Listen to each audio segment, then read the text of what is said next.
Welcome, ladies and gentlemen. I'm Nick, your host for the Omniverse of Nick channel, and welcome to part 7 of What If Vegeta Became the First Super Saiyan. Like always, before we get into it, be sure to smash the like button, subscribe to the Omniverse of Nick channel, and comment your favorite part or parts of ongoing or past stories, as well as future recommendations for what-ifs and general discussion, which you can see on the Google Doc of all my projects for the future, which is in the description of this video and every post and video. So that way you can catch up on everything I have planned for the future. But let's get into the Universe 6 vs 7 tournaments. So, Champa and Vados make their presence known. And Vegeta, he decides something. He decides to make a deal with Beerus. He says that because he does have a son and a wife on planet Earth, which he didn't really bother to mention until now, that he wants to see how the people on Earth, including that Saiyan who tried to intercept them, his name's Kakarot, he decides to give them a chance, and if they can't pull through, he'll take care of the tournament personally for Beerus. First up is Goku. Goku has been practicing with the mystic form better and much more effectively than any version of canon Gohan. Keyword there, canon Gohan. And has been learning every Kai technique and attribute that he possibly can get his hands on. Even doing something with the mystic form that was never seen before. Forming it into Super Saiyan. Just like with the God Essence and everything, he's been making mystic form Super Saiyan 1, 2, and 3. As for Gohan, he unlocked Beast without neither his father or the Kais knowing about it. But to be fair, by this point, he would have only just found out and unlocked it by the time the tournament was put in place and Vegeta went there. So, that's just how it goes. So, the contestants for the tournament are Goku, Gohan, Piccolo, Goten, and Trunks. Now, with his own son and everyone else there in the mix, Vegeta assures Beerus that should these people fail, he will take care of Universe 6's contestants personally for Beerus. So the tournament begins, and Goku obviously is the first one to compete. He takes care of Botamo the same way he did in canon, and his next opponent is Frost. And however friendly it might seem Frost is being, Goku for one in this timeline doesn't trust nor care, and he's trying to prove a point to Beerus and especially Vegeta, that he's far from weaker than Vegeta at this point, and that they are going to show Vegeta the error of his ways, and he's going to prove that by winning this tournament. And he beats Frost without even giving him a chance to transform. When Vegeta is the next one, all Goku has to do with his flames and his heat is revert it and condense it into a powerful, get this, Kamehameha volcano, basically shattering the area around and knocking him out without having to insult him. Then we get to Kaba. Now, in every other timeline where I've included Goku versus Kaba so far, it's been Goku teaching him how to become a Super Saiyan in a much nicer way than Vegeta. But in this timeline, Goku just straight up gets into the fight and kicks him out of the ring, barely giving Kaba a chance to put up a fight. So, yeah. We then get Goku versus Hit. Now, Goku would have to analyze Hit right away with no fighter coming before him to test out Hit's time skip. But he does figure it out, and Hit actually has to try a little. Goku has to resort to Mystic Super Saiyan 2 once Hit starts stepping up his game. And this fight would honestly go the same, except Goku has way more variety here with the Kai techniques and other things up his sleeve. But eventually, it doesn't matter. He has to resort to his final trump card, Mystic Super Saiyan 3. Now with Super Saiyan 3's drawback, even though Goku would have had more than enough time to get it on hold, Mystic Super Saiyan 3 is not as much a drain as Kaioken with Super Saiyan Blue, but it's still a big deal.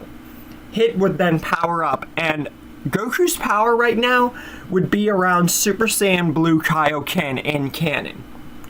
But with far more variety, like I said, with the Kai techniques, and kind of a much cooler transformation, and the fact that Mystic Super Saiyan 3 would kind of be easier to handle than the Super Saiyan Blue Kaioken, because it's a Kai-based transformation.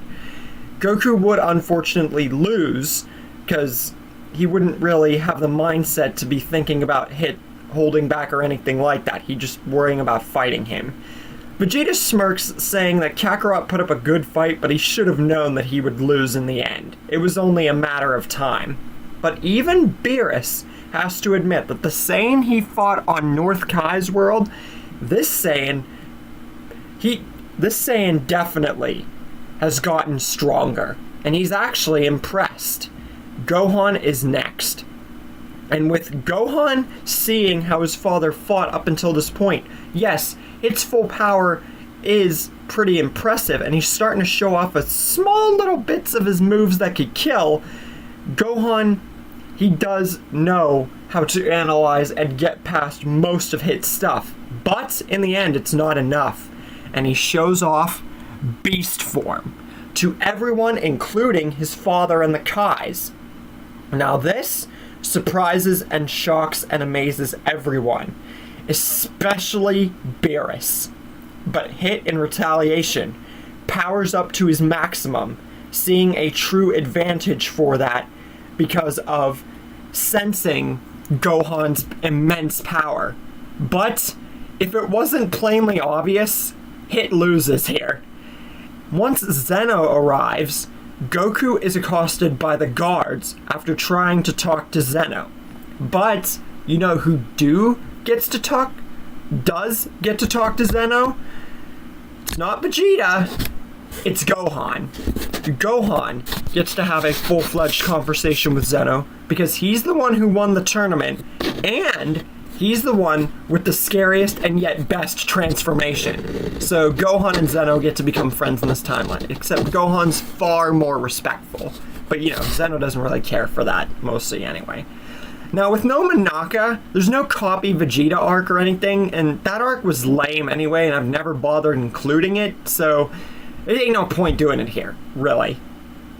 Then we get to Trunks. Trunks has been up to a decent lot. He already got Super Saiyan 2 before he left the timeline here. But now, he's full-on mastered it. And he's gotten a handle on Super Saiyan 3. And honestly, Super Saiyan 3 Trunks is something I've always wanted to see, and something I feel like a lot of you would want to see. So any chance I have, I'm gonna frickin' include Super Saiyan 3 for Trunks. Just for any of you who didn't see my past Dragon Ball stories, and I doubt I've even included them so far, but point taken. When Babidi and Deborah show up, they are absolutely nothing, and the Kais get to live. But that doesn't stop an assailant who looks just like Gohan, calls himself Black, and he eradicates Shin and Kibito, and proceeds to lay waste to all humanity.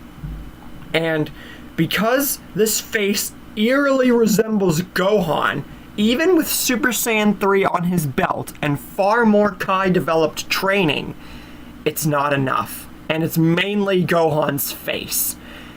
Trunks is forced to retreat, putting up a better fight, although not really too much a better one because, again, Gohan's face.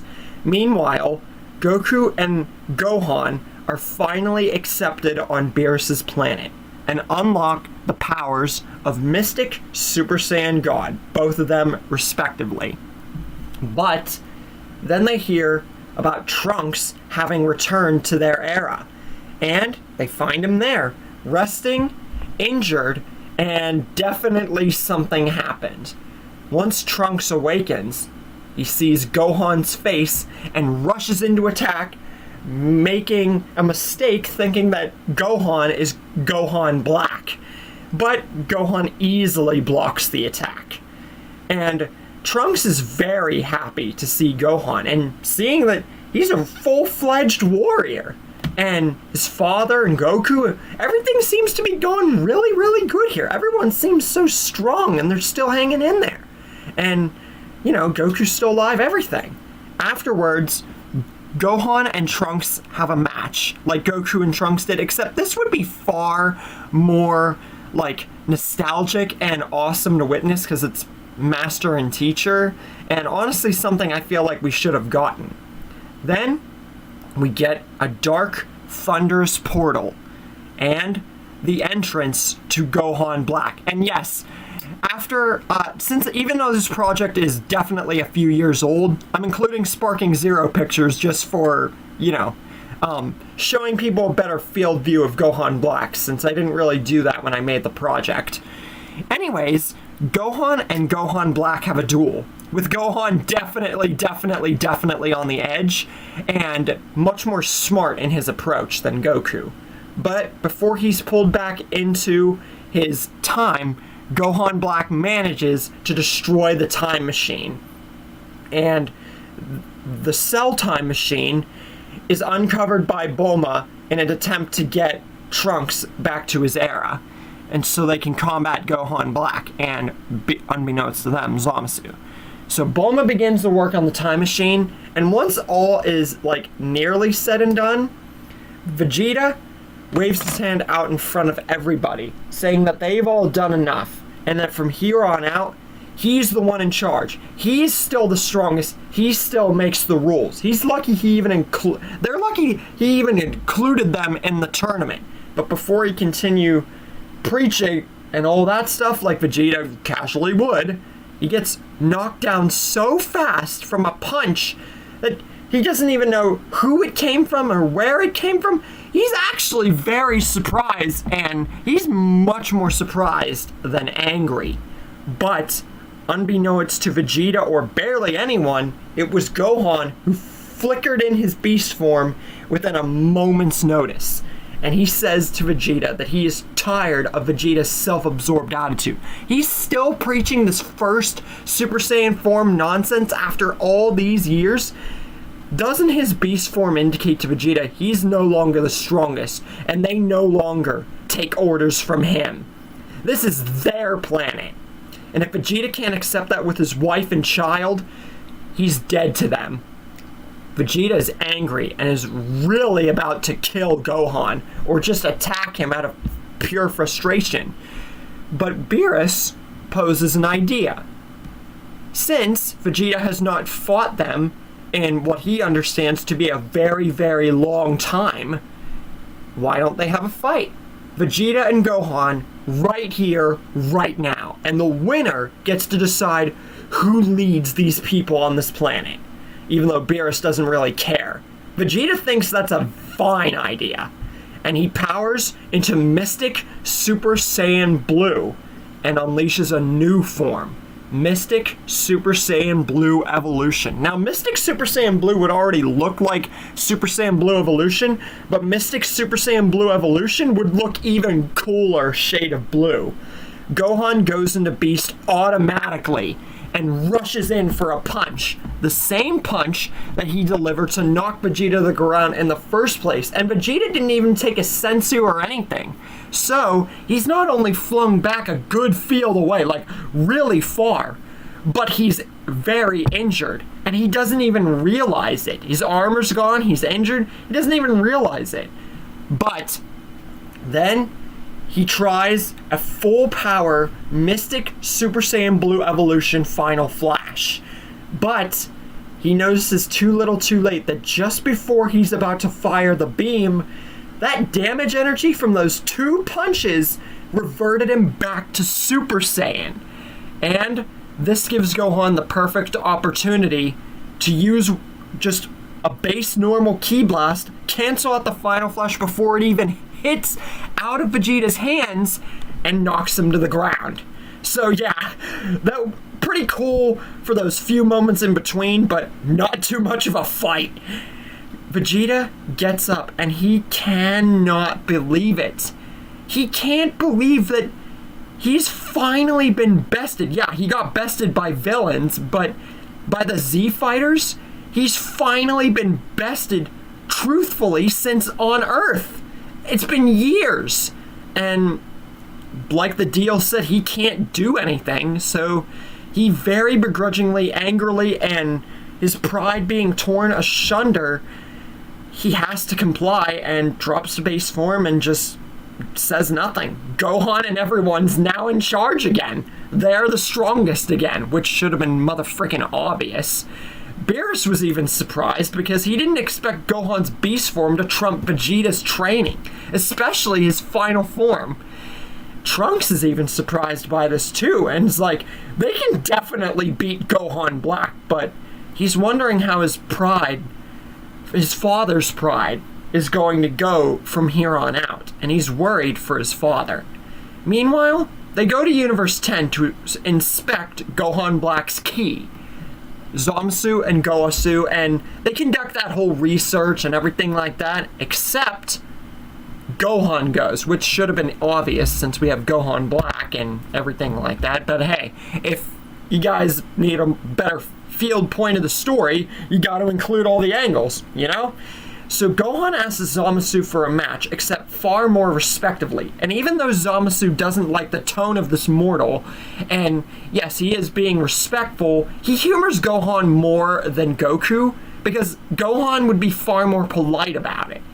And this is the point whenever Gohan wins just in base form alone, that Zamasu just starts to despise him and looks into Gohan's, you know, who he is, like he did with Goku, and that's how we got Gohan Black in Trunks' time.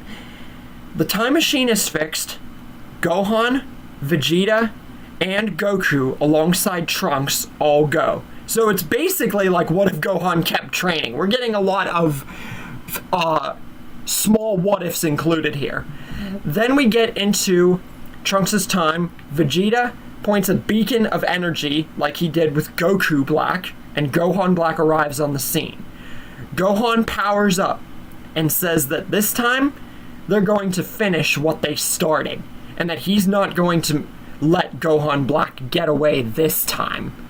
Gohan Black, his earring shimmers with a light, and his aura begins to glow, and he smiles a devilish smirk in Gohan's direction and says he couldn't agree more.